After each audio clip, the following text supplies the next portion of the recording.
and defend the Constitution of the United States. It wasn't until recently that we found out that we did not enjoy the protection or the rights of that Constitution, which we protected and defended with our lives. I'm not standing before you as a proponent of independence. I believe that that would do more damage to our people than it would do good. Currently, over 90% of what we consume is imported. And the only thing that ensures that those ships keep coming here with the food on it is the Jones Act. And believe me, if it wasn't for the Jones Act, those ships would have stopped coming a long time ago, because they take a loss stopping here in Guam. By maintaining an office here and a staff, they take a loss. And they're private businesses. That's completely understandable. But the Jones Act ensures that they keep coming and they keep delivering the food on those ships. If they stop coming to our island, we no longer have the capacity to feed ourselves. How good is that going to be for our people? If the federal government stops its current funding of the government of Guam, which, by the way, the federal government does supplement the government of Guam, okay, just in compact impact, it's to the tune of $14.3 million a year, and that all comes in the form of federal grants.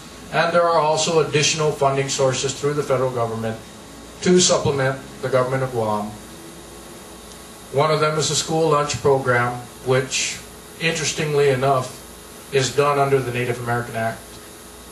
The federal funds that come from the school lunch program comes out of Title 25. We are already federally recognized as a Native American people.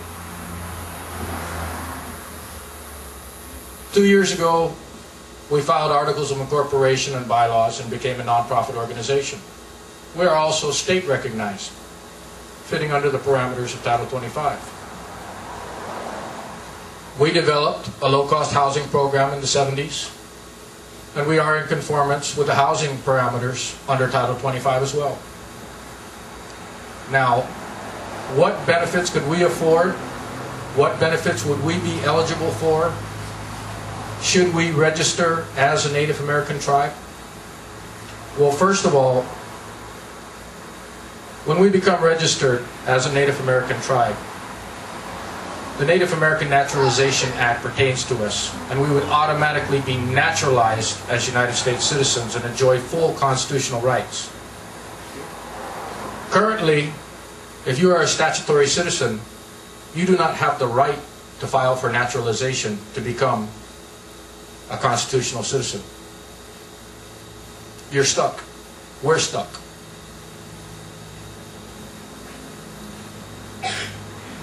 Besides the constitutional rights that are enjoyed by all constitutional citizens of the United States, Native Americans enjoy additional rights.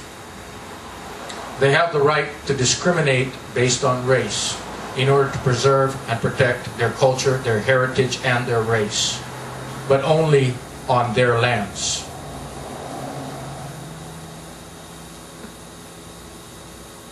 Besides becoming full constitutional citizens, we would have the right to self-governance. We could establish a government of Chamorros, by Chamorros, for Chamorros.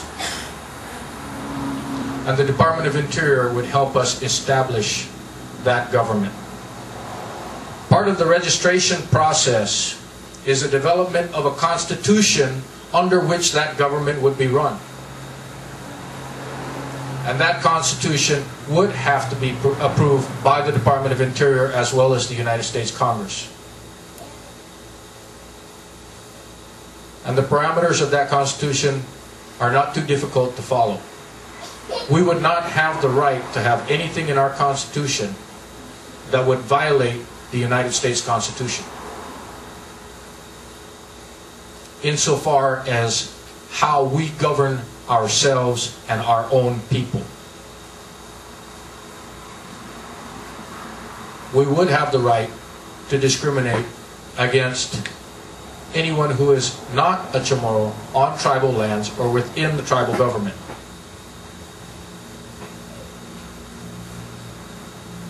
In addition to self-governance, we would also incur some additional rights.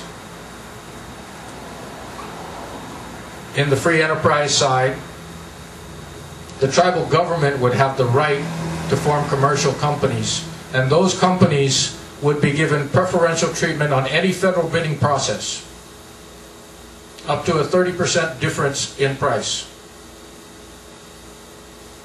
Which means that all of this development that's going on for the planned military buildup, instead of all of those prime contractors being selected in Washington, D.C., and by the way, they're all off-island contractors, a tribal corporation would receive preference on all of those bids. Could we then subcontract it out to those prime contractors? Yes, we could. But here's the big difference. Right now, the majority of money that is being spent for the development on this military buildup is not going to stay here on Guam. It's not going to benefit the people of Guam at all. Because the majority of that money is being given to the prime contractors who are all off-islanders. They then take a big share of that out and subcontract our local contractors.